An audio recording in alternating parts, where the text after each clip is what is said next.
नमस्कार, खबरां दे इस बुलेटिन च तुहाडा स्वागत। मैं हां परमिंदर कौर। पहलां पेश ने ਝੋਟੀਆਂ खबरां। प्रधानमंत्री नरेंद्र मोदी ने कहा कि आत्मनिर्भर भारत की सोच नूं बंगाल तो मजबूती मिलेगी।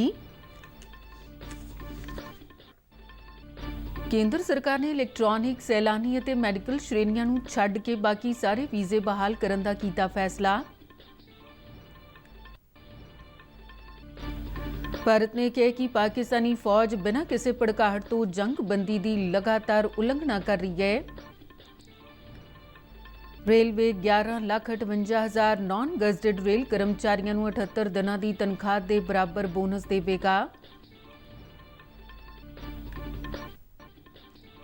केंद्रीय मंत्री डॉक्टर जितेंद्र सिंह ने कहा कि भारत सरकार भ्रिष्टाचार को जड़ तो खत्म करने लिए वचनबद्ध है। भारतीय जनता पार्टी ने बिहार चोणां लई अपना चोण मैनीफेस्टो कीता जारी। प्रधानमंत्री नरेंद्र मोदी आउंदे ऐतवार रेडियो ते अपने मन की बात प्रोग्राम राहीं देशवासियों नूं करनगे संबोधन। ते हुण खबरां विस्तार नाल। प्रधानमंत्री नरेंद्र मोदी ने कहा कि आत्मनिर्भर भारत की सोच नूं बंगाल तो मजबूती मिलेगी। वो कल दुर्गा पूजा के मौके ते पश्चिम बंगाल के लोगों को वर्चुअल माध्यम राहीं संबोधन कर रहे सन। प्रधानमंत्री ने दुर्गा पूजा पंडाल का उद्घाटन किया ते लोगों को दुर्गा पूजा की बधाई दी। उन्होंने लोगों को अपील की है कि त्योहारी मौसम दौरान समाजिक दूरी और मास्क पहनने का खास ख्याल रखन। औरतों के सशक्तिकरण बारे उन्होंने कहा कि देश में औरतों को उन्ना ही मान सम्मान मिलना चाहिए है जिन्ना माता दुर्गा नूं दिता जाता है। देश में आज महिलाओं के सशक्तिकरण का भी अभियान तेज गति से जारी है। चाहे बेटी बचाओ बेटी पढ़ाओ अभियान हो या फिर 3 तलाक के खिलाफ कानून, चाहे स्वच्छ भारत के तहत घरों में शौचालय का निर्माण हो या फिर रसोई में धुएं से आजादी, चाहे गहरी खदानों में भी काम करने की स्वीकृति हो या फिर सेना में परमानेंट कमीशन, देश की नारी शक्ति को सशक्त करने के लिए निरंतर काम किया जा रहा है। केंद्रीय सिक्ख्या मंत्री रमेश पोखरियाल निशंक ने कल IIT रोपड़ के स्थाई कैंपस का ऑनलाइन मोड राहीं रस्मी उद्घाटन किया। इस मौके केंद्रीय सिक्ख्या राज मंत्री संजय धोत्रा भी मौजूद सन। IIT रूपनगर 2008 में स्थापित किया गया सी ते 12 सालों बाद इसके स्थाई कैंपस का रस्मी उद्घाटन होया है। मौजूदा कैंपस सतलुज दरिया के किनारे उसारिया गया ते जिस विच 10 विभाग ते 2 केंद्र मौजूद ने। मौजूदा समय 2324 विद्यार्थी इस संस्था में पढ़ाई कर रहे हैं ते इत्थे 170 फैकल्टी मैंबर कार्यशील ने। रस्मी उद्घाटन मौके IIT रूपनगर के डायरैक्टर प्रोफैसर सरित के दास ने उद्घाटनी भाषण च संस्था दीयां प्राप्तियां बारे दस्सिया। उन्होंने कहा कि IIT रूपनगर ने देश विदेश दीयां सिखरलियां रैंकिंग वालियां संस्थावां की सूची च अपना स्थान लगातार कायम किया होया है। Seat of an education talks about the contribution built it to the best of the quality. A testimony of that is last year Roper's Black Eagle, and not only that, it is the triumph of light, red letter day in the history of IIT Roper. We have been waiting for 12 years for this day, when our campus is not only built but it is dedicated to the nation. इस मौके बोलदे सिक्ख्या मंत्री रमेश पोखरियाल निशंक ने कहा कि नवीं सिक्ख्या नीति साडे देश नूं संसार पद्धर ते उच्चा करेगी ते साडा देश सिक्ख्या दे खेतर च किसी तो पिछे नहीं है। उन्होंने कहा कि भारत के IIT तो पढ़े विद्यार्थी गूगल ते माइक्रोसॉफ्ट के उच्च अहुदियां ते पहुंचते आ रहे हैं। सिक्ख्या मंत्री ने कहा कि उन्होंने वालों देश च मातृ भाषा विच सिक्ख्या देण दा उपराला किया जा रहा है क्योंकि मात भाषा विच विद्यार्थी बेहतर समझ सकता है। उन्होंने कहा कि आने वाले समय च असीं बेहतरी वल वध रहे हां। सिक्ख्या मंत्री ने कहा कि अज साडे देश के लखां विद्यार्थी विदेशों च जाके पढ़ते हैं या फिर साडे देश विचों हुनर बाहर जा रहा है, पर हुण इसकी जरूरत नहीं होगी क्योंकि असी अपने देश च सिक्ख्या नूं बेहतर बनाउण जा रहे हैं ते वो समा दूर नहीं जद होरनां देशां दे विद्यार्थी भारत विच पढ़न आउणगे। उन्होंने कहा कि साडी नवीं सिक्ख्या नीति च अपार संभावनावां ने। ਕੇਂਦਰ ਸਰਕਾਰ ਨੇ ਕੱਲ ਤੁਰੰਤ ਪ੍ਰਭਾਵ ਤੋਂ ਇਲੈਕਟ੍ਰੋਨਿਕ ਸੈਲਾਨੀ ਅਤੇ ਮੈਡੀਕਲ ਸ਼੍ਰੇਣੀਆਂ ਨੂੰ ਛੱਡ ਕੇ ਬਾਕੀ ਸਾਰੇ ਮੌਜੂਦਾ ਵੀਜ਼ਾ ਬਹਾਲ ਕਰਨ ਦਾ ਫੈਸਲਾ ਕੀਤਾ ਹੈ।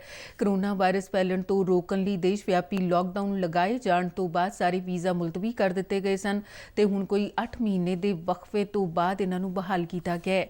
ਕੇਂਦਰੀ ਗ੍ਰਹਿ ਮੰਤਰਾਲੇ ਨੇ ਸਾਰੇ ਹੀ OCIA ਤੇ PIO ਕਾਰਡ ਧਾਰਕਾਂ ਤੇ ਹੋਰ ਸਾਰੇ ਵਿਦੇਸ਼ੀ ਨਾਗਰਿਕਾਂ ਨੂੰ ਸੈਲਾਨੀ ਵੀਜ਼ੇ ਨੂੰ ਛੱਡ ਕੇ ਹੋਰ ਕਿਸੇ ਵੀ ਮਕਸਦ ਲਈ ਭਾਰਤ ਆਉਣ ਦੀ ਇਜਾਜ਼ਤ ਦੇਣ ਦਾ ਐਲਾਨ ਕੀਤਾ ਹੈ।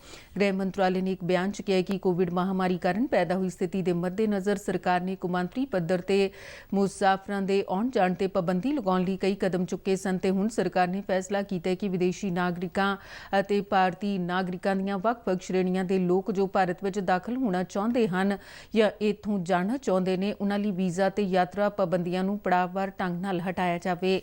ਮੰਤਰਾਲੇ ਨੇ ਵੀ ਸਪਸ਼ਟ ਕੀਤਾ ਹੈ ਕਿ ਕੌਮਾਂਤਰੀ ਪੱਧਰ ਤੇ ਸਾਰੇ ਹੀ ਮੁਸਾਫਰਾਂ ਨੂੰ ਸਿਹਤ ਤੇ ਪਰਿਵਾਰ ਭਲਾਈ ਮੰਤਰਾਲਾ ਦੇ ਦਿਸ਼ਾ ਨਿਰਦੇਸ਼ਾਂ ਦੀ ਸਖਤੀ ਨਾਲ ਪਾਲਣਾ ਕਰਨੀ ਹੋਵੇਗੀ, ਜਿਨ੍ਹਾਂ 'ਚ ਕੁਆਰੰਟੀਨ ਅਤੇ ਹੋਰ ਸਿਹਤ ਜਾਂ COVID-19 ਮਾਮਲੇ ਵੀ ਸ਼ਾਮਿਲ ਨੇ। ਭਾਰਤ ਨੇ ਕਿਹਾ ਕਿ ਪਾਕਿਸਤਾਨੀ ਫੌਜ ਬਿਨਾਂ ਕਿਸੇ ਭੜਕਾਹਟ ਤੋਂ ਜੰਗਬੰਦੀ ਦੀ ਲਗਾਤਾਰ ਉਲੰਘਣਾ ਕਰ ਰਹੀ ਹੈ। ਅਜਿਹਾ ਅਕਸਰ ਰਿਹਾਇਸ਼ੀ ਇਲਾਕਿਆਂ 'ਚ ਕੀਤਾ ਜਾਂਦਾ ਹੈ ਤਾਂ ਕਿ ਸਰਹੱਦ ਪਾਰੋਂ ਘੁਸਪੈਠ ਕਰ ਰਹੇ ਅੱਤਵਾਦੀਆਂ ਦੀ ਮਦਦ ਕੀਤੀ ਜਾ ਸਕੇ। ਵਿਦੇਸ਼ ਮੰਤਰਾਲੇ ਦੇ ਬੁਲਾਰੇ ਅਨੁਰਾਗ ਸ਼੍ਰੀਵਾਸਤਵਾ ਨੇ ਵਰਚੁਅਲ ਮਾਧਿਅਮ ਰਾਹੀਂ ਮੀਡੀਆ ਨਾਲ ਗੱਲਬਾਤ ਕਰਦਿਆਂ ਦੱਸਿਆ ਕਿ ਪਾਕਿਸਤਾਨ ਦੀ ਇਹ ਕਾਰਵਾਈ ਦੋਵਾਂ ਦੇਸ਼ਾਂ ਵਿਚਾਲੇ ਜੰਗਬੰਦੀ ਦੀ ਸਹਿਮਤੀ ਦਾ ਸਪਸ਼ਟ ਉਲੰਘਣ ਹੈ। ਉਨ੍ਹਾਂ ਦੱਸਿਆ ਕਿ ਪਾਕਿਸਤਾਨੀ ਫੌਜਾਂ ਨੇ ਇਸ ਸਾਲ ਹੁਣ ਤੱਕ 3800 ਵਾਰ ਜੰਗਬੰਦੀ ਦੀ ਉਲੰਘਣਾ ਕੀਤੀ ਹੈ। ਉਨ੍ਹਾਂ ਇਹ ਵੀ ਦੱਸਿਆ ਕਿ ਪਾਕਿਸਤਾਨ ਨੇ ਮਸੂਦ ਅਜ਼ਹਰ, ਦਾਊਦ ਇਬਰਾਹਿਮ, ਜ਼ਾਕਿਰ ਰਹਿਮਾਨ ਲਖਵੀ ਵਰਗੇ ਕਈ ਅੱਤਵਾਦੀਆਂ ਦੇ ਖਿਲਾਫ ਕਾਰਵਾਈ ਨਹੀਂ ਕੀਤੀ। ਇਸੇ ਦੌਰਾਨ ਭਾਰਤ ਅਤੇ ਚੀਨ ਬਾਰੇ ਅਸਲ ਕੰਟਰੋਲ ਰੇਖਾ ਤੇ ਸਥਿਤੀ ਬਾਰੇ ਵਿਦੇਸ਼ ਮੰਤਰਾਲੇ ਨੇ ਕਿਹਾ ਕਿ ਇਸ ਮਾਮਲੇ ਨੂੰ ਸ਼ਾਂਤੀ ਨਾਲ ਹੱਲ ਕਰਨ ਲਈ ਰਾਜਨੀਤਿਕ ਅਤੇ ਫੌਜੀ ਮਾਧਿਅਮਾਂ ਰਾਹੀਂ ਲਗਾਤਾਰ ਗੱਲਬਾਤ ਕੀਤੀ ਜਾ ਰਹੀ ਹੈ। ਵਿਦੇਸ਼ ਮੰਤਰਾਲੇ ਦੇ ਬੁਲਾਰੇ ਨੇ ਦੱਸਿਆ ਕਿ ਦੋਵਾਂ ਦੇਸ਼ਾਂ ਦੇ ਵਿਦੇਸ਼ ਮੰਤਰੀਆਂ ਦਰਮਿਆਨ ਮਾਸਕੋ 'ਚ 10 ਸਤੰਬਰ ਨੂੰ ਹੋਏ ਸਮਝੌਤੇ ਤਹਿਤ ਗੱਲਬਾਤ ਕੀਤੀ ਜਾ ਰਹੀ ਹੈ। ਉਨ੍ਹਾਂ ਦੱਸਿਆ ਕਿ ਟਕਰਾਅ ਵਾਲੇ ਸਾਰੇ ਖੇਤਰਾਂ ਵਿੱਚੋਂ ਫੌਜਾਂ ਨੂੰ ਹਟਾਉਣ ਨੂੰ ਯਕੀਨੀ ਬਣਾਉਣਾ ਸਭ ਤੋਂ ਜ਼ਰੂਰੀ ਹੈ। ਕੇਂਦਰੀ ਕਿਰਤ ਮੰਤਰੀ ਸੰਤੋਸ਼ ਗੰਗਵਾਰ ਨੇ ਕੱਲ੍ਹ ਆਧਾਰ ਵਰ੍ਹੇ 2016 ਅਨੁਸਾਰ ਸਨਅਤੀ ਕਾਮਿਆਂ ਲਈ ਖਪਤਕਾਰ ਮੁੱਲ ਸੂਚਕ ਅੰਕ ਦੀ ਨਵੀਂ ਕੜੀ ਜਾਰੀ ਕੀਤੀ। ਗੰਗਵਾਰ ਨੇ ਕਿਹਾ ਕਿ ਇਹ ਸੂਚਕ ਅੰਕ ਮੁੱਢਲੇ ਤੌਰ ਤੇ ਸੰਗਠਿਤ ਖੇਤਰ ਦੇ ਕਾਮਿਆਂ ਨੂੰ ਦਿੱਤੇ ਜਾਣ ਵਾਲੇ ਮਹਿੰਗਾਈ ਭੱਤੇ ਦਾ ਅਨੁਮਾਨ ਲਗਾਉਣ ਲਈ ਇਸਤੇਮਾਲ ਕੀਤਾ ਜਾਂਦਾ ਹੈ। ਜਨਤਕ ਖੇਤਰ ਦੇ ਉਪਕ੍ਰਮਾਂ, ਬੈਂਕਾਂ ਤੇ ਬੀਮਾ ਕੰਪਨੀਆਂ ਤੋਂ ਇਲਾਵਾ ਸਰਕਾਰੀ ਕਰਮਚਾਰੀਆਂ ਲਈ ਮਹਿੰਗਾਈ ਭੱਤਾ ਤੈਅ ਕਰਨ ਲਈ ਵੀ ਇਸ ਦੀ ਵਰਤੋਂ ਕੀਤੀ ਜਾਂਦੀ ਹੈ। ਸੰਤੋਸ਼ ਗੰਗਵਾਰ ਨੇ ਕਿਹਾ ਕਿ ਪਹਿਲਾਂ ਉਦਯੋਗਿਕ ਕਾਮਿਆਂ ਲਈ ਖਪਤਕਾਰ ਮੁੱਲ ਸੂਚਕ ਅੰਕ ਤੈਅ ਕਰਨ ਦਾ ਆਧਾਰ ਸਾਲ 2001 ਮੰਨਿਆ ਜਾਂਦਾ ਸੀ। ਉਨ੍ਹਾਂ ਇਸ ਨੂੰ ਇੱਕ ਮਹੱਤਵਪੂਰਨ ਆਰਥਿਕ ਸੂਚਕ ਦੱਸਿਆ ਹੈ। ਰੇਲ ਮੰਤਰਾਲੇ ਨੇ ਕਿਹਾ ਕਿ ਕਰੀਬ 11,58,000 ਨਾਨ ਗਜ਼ਟਿਡ ਰੇਲਵੇ ਕਰਮਚਾਰੀਆਂ ਨੂੰ ਸਾਲ 2019-20 ਲਈ 78 ਦਿਨਾਂ ਦੀ ਤਨਖਾਹ ਦੇ ਬਰਾਬਰ ਦਾ ਬੋਨਸ ਦਿੱਤਾ ਜਾਵੇਗਾ। ਰੇਲਵੇ ਕਰਮਚਾਰੀਆਂ ਨੂੰ ਦਿੱਤਾ ਜਾਣ ਵਾਲਾ ਬੋਨਸ 2081 ਕਰੋੜ ਰੁਪਏ ਤੋਂ ਵੱਧ ਹੋਣ ਦਾ ਅਨੁਮਾਨ ਹੈ। ਕੇਂਦਰੀ ਮੰਤਰੀ ਮੰਡਲ ਨੇ ਬੀਤੇ ਦਿਨੀ ਰੇਲਵੇ ਕਰਮਚਾਰੀਆਂ ਨੂੰ ਬੋਨਸ ਦੇਣ ਲਈ ਰੇਲ ਮੰਤਰਾਲੇ ਦੀ ਤਜਵੀਜ਼ ਨੂੰ ਮਨਜ਼ੂਰੀ ਦਿੱਤੀ ਸੀ। ਬੋਨਸ ਪਾਉਣ ਵਾਲੇ ਕਰਮਚਾਰੀਆਂ ਨੂੰ 78 ਦਿਨਾਂ ਦੇ ਵੱਧ ਤੋਂ ਵੱਧ 71,951 ਰੁਪਏ ਮਿਲਣਗੇ। ਮੰਤਰਾਲੇ ਨੇ ਕਿਹਾ ਕਿ ਯੋਗ ਕਰਮਚਾਰੀਆਂ ਨੂੰ ਹਰ ਸਾਲ ਦੁਸਹਿਰੇ ਤੋਂ ਪਹਿਲਾਂ ਉਤਪਾਦਕ ਸੰਬੰਧੀ ਬੋਨਸ ਦੀ ਅਦਾਇਗੀ ਕੀਤੀ ਜਾਂਦੀ ਹੈ। ਰੱਖਿਆ, ਖੋਜ ਅਤੇ ਵਿਕਾਸ ਸੰਗਠਨ DRDO ਵੱਲੋਂ ਵਿਕਸਿਤ ਐਂਟੀ ਟੈਂਕ ਮਿਜ਼ਾਈਲ ਨਾਗ ਦਾ ਕੱਲ੍ਹ ਭਾਰਤ ਨੇ ਸਫਲਤਾਪੂਰਵਕ ਪ੍ਰੀਖਣ ਕੀਤਾ। ਰਾਜਸਥਾਨ ਦੇ ਪੋਖਰਣ ਵਿੱਚ ਇਹ ਪ੍ਰੀਖਣ ਕੀਤਾ ਗਿਆ। ਹੁਣ ਇਹ ਮਿਜ਼ਾਈਲ ਥਲ ਸੈਨਾ 'ਚ ਸ਼ਾਮਿਲ ਹੋਣ ਲਈ ਤਿਆਰ ਹੈ। ਮਿਜ਼ਾਈਲ ਦੇ 10 ਪ੍ਰੀਖਣ ਕੀਤੇ ਗਏ ਜੋ ਪੂਰੀ ਤਰ੍ਹਾਂ ਸਫਲ ਰਹੇ। ਰੱਖਿਆ ਮੰਤਰੀ ਰਾਜਨਾਥ ਸਿੰਘ ਨੇ DRDO ਤੇ ਥਲ ਸੈਨਾ ਨੂੰ ਐਂਟੀ ਟੈਂਕ ਮਿਜ਼ਾਈਲ ਨਾਗ ਦੇ ਸਫਲ ਪ੍ਰੀਖਣ ਦੀ ਵਧਾਈ ਦਿੱਤੀ ਹੈ। ਰੱਖਿਆ ਮੰਤਰਾਲੇ ਦੇ ਰੱਖਿਆ, ਖੋਜ ਅਤੇ ਵਿਕਾਸ ਵਿਭਾਗ ਦੇ ਸਕੱਤਰ ਸਤੀਸ਼ ਰੈੱਡੀ ਨੇ ਵੀ ਮਿਜ਼ਾਈਲ ਨੂੰ ਤਿਆਰ ਕਰਨ ਵਿੱਚ DRDO, ਥਲ ਸੈਨਾ ਤੇ ਉਦਯੋਗਿਕ ਖੇਤਰ ਦੇ ਯਤਨਾਂ ਦੀ ਸ਼ਲਾਘਾ ਕੀਤੀ। ਭਾਰਤ ਨੇ ਭ੍ਰਿਸ਼ਟਾਚਾਰ ਨੂੰ ਜੜ ਤੋਂ ਖਤਮ ਕਰਨ ਲਈ ਆਪਣੀ ਵਚਨਬੱਧਤਾ ਫਿਰ ਤੋਂ ਦੁਹਰਾਈ ਹੈ। ਕੱਲ੍ਹ G20 ਭ੍ਰਿਸ਼ਟਾਚਾਰ ਵਿਰੋਧੀ ਵਰਕਿੰਗ ਗਰੁੱਪ ਦੀ ਪਹਿਲੀ ਮੰਤਰੀ ਪੱਧਰ ਦੀ ਮੀਟਿੰਗ 'ਚ ਬੋਲਦਿਆਂ ਕੇਂਦਰੀ ਮੰਤਰੀ ਡਾਕਟਰ ਜਤਿੰਦਰ ਸਿੰਘ ਨੇ ਕਿਹਾ ਕਿ ਭਾਰਤ ਸਰਕਾਰ ਪ੍ਰਧਾਨ ਮੰਤਰੀ ਨਰਿੰਦਰ ਮੋਦੀ ਦੀ ਅਗਵਾਈ 'ਚ ਭ੍ਰਿਸ਼ਟਾਚਾਰ ਤੇ ਬੇਹਿਸਾਬੇ ਧਨ ਲਈ ਜ਼ੀਰੋ ਟੋਲਰੈਂਸ ਨੀਤੀ ਲਈ ਵਚਨਬੱਧ ਹੈ। ਉਨ੍ਹਾਂ ਕਿਹਾ ਕਿ ਮੋਦੀ ਸਰਕਾਰ ਦੁਆਰਾ ਇਸ ਬਾਰੇ ਪਿਛਲੇ 6 ਸਾਲਾਂ 'ਚ ਕਈ ਕਦਮ ਚੁੱਕੇ ਗਏ ਨੇ। ਡਾਕਟਰ ਜਤਿੰਦਰ ਸਿੰਘ ਨੇ ਕਿਹਾ ਕਿ ਸਰਕਾਰ ਨੇ ਭਾਰਤ ਦੇ ਭ੍ਰਿਸ਼ਟਾਚਾਰ ਰੋਕੂ ਐਕਟ 1988 ਤਰਮੀਮ ਕਰਕੇ ਕਈ ਨਵੇਂ ਨਿਯਮ ਜੋੜੇ ਨੇ ਤਾਂ ਜੋ ਭ੍ਰਿਸ਼ਟਾਚਾਰ ਨੂੰ ਖਤਮ ਕੀਤਾ ਜਾ ਸਕੇ। ਭਾਰਤੀ ਜਨਤਾ ਪਾਰਟੀ ਨੇ ਕੱਲ੍ਹ ਬਿਹਾਰ ਚੋਣਾਂ ਲਈ ਆਪਣਾ ਚੋਣ ਮੈਨੀਫੈਸਟੋ ਜਾਰੀ ਕਰ ਦਿੱਤਾ। ਇਸ ਮੈਨੀਫੈਸਟੋ 'ਚ 5 ਸੂਤਰ, 1 ਟੀਚਾ ਤੇ 11 ਸੰਕਲਪ ਸ਼ਾਮਿਲ ਕੀਤੇ ਗਏ ਨੇ, ਜਿਨ੍ਹਾਂ 'ਚ ਸਿੱਖਿਆ, ਪਿੰਡ, ਉਦਯੋਗ, ਕਿਸਾਨਾਂ ਦੇ ਹਿੱਤ, ਸਿਹਤ ਉੱਤੇ ਵਿਸ਼ੇਸ਼ ਧਿਆਨ ਕੇਂਦਰਿਤ ਕੀਤਾ ਗਿਆ ਹੈ। ਭਾਜਪਾ ਦੀ ਸੀਨੀਅਰ ਆਗੂ ਤੇ ਕੇਂਦਰੀ ਵਿੱਤ ਮੰਤਰੀ ਨਿਰਮਲਾ ਸੀਤਾਰਮਨ ਨੇ ਹੋਰ ਸੀਨੀਅਰ ਪਾਰਟੀ ਨੇਤਾਵਾਂ ਨਾਲ ਇਸ ਚੋਣ ਮੈਨੀਫੈਸਟੋ ਨੂੰ ਕੱਲ੍ਹ ਪਟਨਾ 'ਚ ਜਾਰੀ ਕੀਤਾ। ਉਨ੍ਹਾਂ ਕਿਹਾ ਕਿ ਚੋਣ ਮੈਨੀਫੈਸਟੋ 'ਚ ਸਾਰੇ ਖੇਤਰਾਂ 'ਚ ਬਿਹਾਰ ਦੇ ਵਿਕਾਸ ਦੀ ਗੱਲ ਕੀਤੀ ਗਈ ਹੈ। ਨਿਰਮਲਾ ਸੀਤਾਰਮਨ ਨੇ ਕਿਹਾ ਕਿ ਇਸ ਵਿੱਚ ਆਤਮ ਨਿਰਭਰ ਭਾਰਤ ਦੀ ਗੱਲ ਹੈ, ਜਿੱਥੇ ਰੁਜ਼ਗਾਰ ਦੇ ਨਵੇਂ ਮੌਕੇ ਪੈਦਾ ਹੋਣਗੇ। ਇਸ ਵਿੱਚ 3 ਲੱਖ ਅਧਿਆਪਕਾਂ ਦੀ ਨਿਯੁਕਤੀ ਅਤੇ ਪੰਚਾਇਤ ਪੱਧਰ ਤੇ ਪ੍ਰਵਾਸੀ ਮਜ਼ਦੂਰਾਂ ਨੂੰ ਰੁਜ਼ਗਾਰ ਦੇਣ ਅਤੇ ਉਨ੍ਹਾਂ ਦੇ ਹੁਨਰ ਵਿਕਾਸ ਦੀ ਵੀ ਚਰਚਾ ਕੀਤੀ ਗਈ ਹੈ। ਖੇਤੀ ਖੇਤਰ ਵਿੱਚ ਪਾਰਟੀ ਨੇ ਇੱਕ ਨਵੀਂ ਖੇਤੀ ਨਿਵੇਸ਼ ਨੀਤੀ ਲਿਆਉਣ ਅਤੇ 1000 ਨਵੇਂ ਕਿਸਾਨ ਉਤਪਾਦ ਸੰਗਠਨਾਂ ਦੇ ਗਠਨ ਦਾ ਵਾਅਦਾ ਕੀਤਾ ਹੈ। ਕੋਵਿਡ-19 ਦਾ ਟੀਕਾ ਆਉਣ ਤੇ ਸਾਰੇ ਲੋਕਾਂ ਨੂੰ ਇਸ ਨੂੰ ਮੁਫਤ ਉਪਲਬਧ ਕਰਾਉਣ ਦੀ ਵੀ ਗੱਲ ਕੀਤੀ ਗਈ ਹੈ। ਭਾਜਪਾ ਦੀ ਸੂਬਾਈ ਇਕਾਈ ਦੇ ਮੁਖੀ ਸੰਜੇ ਜਾਇਸਵਾਲ ਨੇ ਕਿਹਾ ਕਿ ਸੂਬੇ ਦੇ ਸਿੱਖਿਆ ਵਿਭਾਗ ਵਿੱਚ 1 ਲੱਖ ਨੌਕਰੀਆਂ ਪੈਦਾ ਕੀਤੀਆਂ ਜਾਣਗੀਆਂ। ਉਨ੍ਹਾਂ ਕਿਹਾ ਕਿ ਸਾਲ 2022 ਤੱਕ ਗਰੀਬਾਂ ਨੂੰ 30 ਲੱਖ ਪੱਕੇ ਮਕਾਨ ਉਪਲਬਧ ਕਰਵਾਏ ਜਾਣਗੇ। ਜਾਇਸਵਾਲ ਨੇ ਕਿਹਾ ਕਿ 10 ਲੱਖ ਨੌਕਰੀਆਂ ਵੀ ਮੁਹੱਈਆ ਕਰਵਾਈਆਂ ਜਾਣਗੀਆਂ। ਉਨ੍ਹਾਂ ਸਵੈ ਸਹਾਇਤਾ ਸੰਗਠਨਾਂ ਦੇ ਜ਼ਰੀਏ 1 ਕਰੋੜ ਮਹਿਲਾਵਾਂ ਨੂੰ ਆਤਮ ਨਿਰਭਰ ਬਣਾਉਣ ਦੀ ਵੀ ਗੱਲ ਕਹੀ।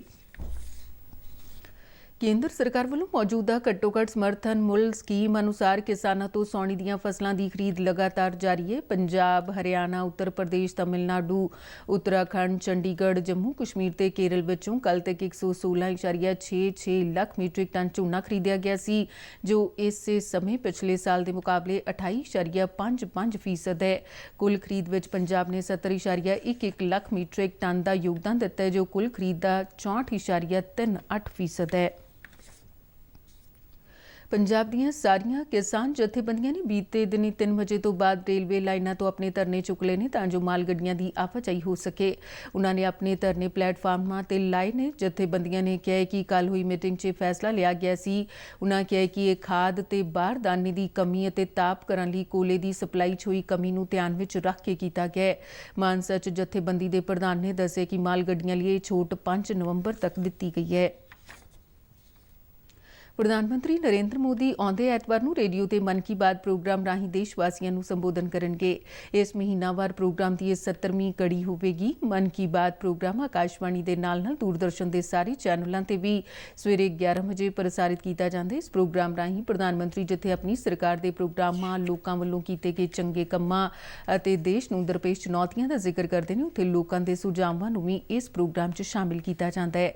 ਕਈ ਲੋਕਾਂ ਨਾਲੋਂ ਸਿੱਧੀ ਗੱਲਬਾਤ ਵੀ ਕਰਦੇ ਨੇ, ਜਿਸ ਦੇ ਚੱਲਦੇ ਮਨ ਕੀ ਬਾਤ ਪ੍ਰੋਗਰਾਮ ਵਧੇਰੇ ਹਰਮਨ ਪਿਆਰਾ ਹੋਇਆ ਹੈ। ਮਨ ਕੀ ਬਾਤ ਪ੍ਰੋਗਰਾਮ ਦਾ ਪੰਜਾਬੀ ਰੂਪਾਂਤਰ ਡੀਡੀ ਪੰਜਾਬੀ ਤੇ ਪ੍ਰੋਗਰਾਮ ਦੇ ਸਿੱਧੇ ਪ੍ਰਸਾਰਣ ਤੋਂ ਤੁਰੰਤ ਬਾਅਦ ਅਤੇ ਇਸ ਦਾ ਮੁੜ ਪ੍ਰਸਾਰਣ ਉਸੇ ਦਿਨ ਰਾਤ 8 ਵਜੇ ਦੇਖਿਆ ਜਾ ਸਕੇਗਾ। ਪੰਜਾਬ 'ਚ ਅਨੁਸੂਚਿਤ ਜਾਤਾਂ ਦੇ ਵਿਦਿਆਰਥੀਆਂ ਦੇ ਪੋਸਟ ਮੈਟ੍ਰਿਕ ਸਕਾਲਰਸ਼ਿਪ ਘੁਟਾਲੇ ਤੇ ਬੀਤੇ ਦਿਨੀ ਜਲਾਲਾਬਾਦ 'ਚ ਇੱਕ ਦਲਿਤ ਵਿਰੁੱਧ ਅਤਿਆਚਾਰ ਦੀ ਘਟਨਾ ਦੇ ਰੋਸ ਵਜੋਂ ਕੱਲ੍ਹ ਪ੍ਰਦੇਸ਼ ਭਾਜਪਾ ਅਨੁਸੂਚਿਤ ਜਾਤਾਂ ਮੋਰਚਾ ਵੱਲੋਂ ਦਲਿਤ ਇਨਸਾਫ ਯਾਤਰਾ ਕੱਢੀ ਗਈ। ਇਸ ਦੀ ਅਗਵਾਈ ਮੋਰਚੇ ਦੇ ਰਾਜਕੁਮਾਰ ਅਟਵਾਲ ਨੇ ਕੀਤੀ। ਇਸ ਦਲਿਤ ਇਨਸਾਫ ਯਾਤਰਾ ਨੂੰ ਪੰਜਾਬ ਭਾਜਪਾ ਦੇ ਪ੍ਰਧਾਨ ਅਸ਼ਵਨੀ ਸ਼ਰਮਾ ਨੇ ਜਲੰਧਰ ਬਾਈਪਾਸ ਸਥਿਤ ਸੂਰਿਆ ਇਨਕਲੇਵ ਤੋਂ ਹਰੀ ਝੰਡੀ ਵਿਖਾ ਕੇ ਰਵਾਨਾ ਕੀਤਾ। ਜਿਵੇਂ ਹੀ ਕਾਫਲੇ ਦੇ ਨਾਲ ਅਸ਼ਵਨੀ ਸ਼ਰਮਾ ਬਾਹਰ ਨਿਕਲੇ ਤਾਂ ਪੰਜਾਬ ਪੁਲਿਸ ਨੇ ਉਹਨਾਂ ਨੂੰ ਜਬਰਨ ਰੋਕ ਕੇ ਹਿਰਾਸਤ ਵਿੱਚ ਲਿਆ ਤੇ ਸਰਕਟ ਹਾਊਸ ਲੈ ਗਏ। ਸਰਕਟ ਹਾਊਸ 'ਚ ਗੁੱਸੇ 'ਚ ਆਏ ਭਾਜਪਾ ਨੇਤਾ ਤੇ ਕਾਰਜਕਰਤਾ ਧਰਨੇ ਤੇ ਬੈਠ ਕੇ ਤੇ ਕੈਪਟਨ ਸਰਕਾਰ ਅਤੇ ਪੁਲਿਸ ਪ੍ਰਸ਼ਾਸਨ ਖਿਲਾਫ ਨਾਅਰੇਬਾਜ਼ੀ ਕੀਤੀ। ਦਲਿਤ ਇਨਸਾਫ ਯਾਤਰਾ 'ਚ ਕੇਂਦਰੀ ਮੰਤਰੀ ਸੋਮ ਪ੍ਰਕਾਸ਼, ਸਾਬਕਾ ਕੇਂਦਰੀ ਮੰਤਰੀ ਵਿਜੇ ਸਾਂਪਲਾ, ਐਸਸੀ ਮੋਰਚਾ ਦੇ ਪ੍ਰਦੇਸ਼ ਮੁਖੀ ਰਾਜੇਸ਼ ਬਾਘਾ ਅਤੇ ਮਹਿੰਦਰ ਭਗਤ ਵਿਸ਼ੇਸ਼ ਤੌਰ ਤੇ ਸ਼ਾਮਿਲ ਸਨ। ਪੰਜਾਬ ਦੇ ਮੁੱਖ ਮੰਤਰੀ ਕੈਪਟਨ ਅਮਰਿੰਦਰ ਸਿੰਘ ਨੇ ਇੱਕ ਸੜਕ ਹਾਦਸੇ 'ਚ ਜ਼ਖਮੀ ਹੋਏ ਮੋਗਾ ਤੋਂ ਵਿਧਾਨਕਾਰ ਹਰਜੋਤ ਕਮਲ, ਉਹਨਾਂ ਦੇ ਪੁੱਤਰ ਅਤੇ ਹੋਰਨਾਂ ਦੇ ਛੇਤੀ ਸਿਹਤਯਾਬ ਹੋਣ ਦੀ ਕਾਮਨਾ ਕੀਤੀ ਹੈ। ਰਾਤ ਮੋਗਾ ਦੇ ਵਿਧਾਨਕਾਰ ਹਰਜੋਤ ਕਮਲ, ਮੋਗਾ ਇੰਪਰੂਵਮੈਂਟ ਟਰਸਟ ਦੇ ਚੇਅਰਮੈਨ ਵਿਨੋਦ ਬਾਂਸਲ ਅਤੇ ਉਹਨਾਂ ਦੇ ਕੁਝ ਸਾਥੀ ਚੰਡੀਗੜ੍ਹ ਤੋਂ ਮੋਗਾ ਆਉਣ ਸਮੇਂ ਫਤਿਹਗੜ੍ਹ ਸਾਹਿਬ ਦੇ ਖਮਾਣੋ ਪਿੰਡ ਨੇੜੇ ਹਾਦਸੇ ਦਾ ਸ਼ਿਕਾਰ ਹੋ ਗਏ। ਉਹਨਾਂ ਦੀ ਗੱਡੀ ਗਲਤ ਦਿਸ਼ਾ ਤੋਂ ਆ ਰਹੀ ਇੱਕ ਹੋਰ ਮੋਟਰ ਗੱਡੀ ਨਾਲ ਟਕਰਾ ਗਈ। ਇਸ ਹਾਦਸੇ 'ਚ ਵਿਧਾਨਕਾਰ ਦੀ ਗੱਡੀ ਬੁਰੀ ਤਰ੍ਹਾਂ ਨੁਕਸਾਨੀ ਗਈ, ਜਿਸ ਮਗਰੋਂ ਜ਼ਖਮੀ ਹਾਲਤ ਵਿੱਚ ਵਿਧਾਨਕਾਰ ਹਰਜੋਤ ਕਮਲ ਤੇ ਨਾਲ ਬੈਠੇ ਉਹਨਾਂ ਦੇ ਸਾਥੀਆਂ ਨੂੰ ਇੱਕ ਹੋਰ ਗੱਡੀ ਰਾਹੀਂ ਮੋਗਾ ਦੇ ਇੱਕ ਪ੍ਰਾਈਵੇਟ ਹਸਪਤਾਲ 'ਚ ਦਾਖਲ ਕਰਵਾਇਆ ਗਿਆ। ਡਾਕਟਰਾਂ ਨੇ ਸਾਰੇ ਜ਼ਖਮੀਆਂ ਦੀ ਹਾਲਤ ਸਥਿਰ ਦੱਸੀ ਹੈ। ਗੱਡੀ ਦਾ ਡਰਾਈਵਰ ਬੁਰੀ ਤਰ੍ਹਾਂ ਨਾਲ ਜ਼ਖਮੀ ਹੋ ਗਿਆ ਸੀ, ਜਿਸ ਨੂੰ ਲੁਧਿਆਣਾ ਦੇ ਫੋਰਟਿਸ ਹਸਪਤਾਲ ਵਿੱਚ ਦਾਖਲ ਕਰਵਾਇਆ ਗਿਆ ਹੈ। ਵਿਧਾਨਕਾਰ ਹਰਜੋਤ ਕਮਲ ਨੇ ਹਾਦਸੇ ਬਾਰੇ ਪ੍ਰਸਾਰ ਭਾਰਤੀ ਦੇ ਪ੍ਰਤੀਨਿਧ ਨਾਲ ਗੱਲਬਾਤ ਕੀਤੀ। ਵਿਧਾਨ ਸਭਾ ਦੇ ਸੈਸ਼ਨ ਤੋਂ ਬਾਅਦ ਨਾ ਚੰਡੀਗੜ੍ਹ ਤੋਂ ਆਉਂਦਾ ਪਿਆ ਸੀਗਾ ਤੇ ਬਸ ਉਹ ਰਸਤੇ 'ਚ ਸੜਕ ਬਹੁਤ ਜਗ੍ਹਾ ਤੋਂ ਬਣਦੀ ਪਈ ਆ, 92 ਹੁੰਦੀ ਆ, ਸਾਹਮਣੇ ਉਹ ਗੱਡੀ ਆਉਂਦੀ ਸੀਗੀ, ਸ਼ਾਇਦ ਉੱਥੇ 92 ਹੋਣੀਆਂ, ਦੋਨੇ ਡਰਾਈਵਰਾਂ ਨੂੰ ਪਤਾ ਨਹੀਂ ਲੱਗਿਆ, ਆਮੋ ਸਾਹਮਣੇ ਹੀ ਵੱਜ ਗਈਆਂ। ਚੇਅਰਮੈਨ ਸਾਹਿਬ ਸੀਗੇ ਮੇਰੇ ਨਾਲ ਇੰਪਰੂਵਮੈਂਟ ਟਰਸਟ ਦੇ ਮੋਗਿਓ, ਸਾਡੇ ਵਿਨੋਦ ਬਾਂਸਲ ਜੀ, ਉਹਨਾਂ ਦੇ ਫ੍ਰੈਕਚਰ ਆ, ਮੇਰੇ ਹਿੱਪ ਦੀ ਡਿਸਲੋਕੇਸ਼ਨ ਸੀ ਤੇ ਰਾਤ ਹੀ ਕਰ ਦਿੱਤਾ ਸੀ ਫਿਕਸ ਉਹਨਾਂ ਨੇ। ਤੁਹਾਡੀਆਂ ਸਾਰਿਆਂ ਦੀਆਂ ਦੁਆਵਾਂ ਸਾਡੇ ਨਾਲ ਆ, ਹੋਪਫੁਲੀ ਜਲਦੀ ਠੀਕ ਹੋ ਕੇ ਹਸਪੀਟਲੋਂ ਛੁੱਟੀ ਮਿਲ। ਤੇ ਇਸ ਦੇ ਨਾਲ ਹੀ ਖਬਰਾਂ ਦਾ ਬੁਲੇਟਿਨ ਖਤਮ ਹੁੰਦਾ ਹੈ। ਨਮਸਕਾਰ।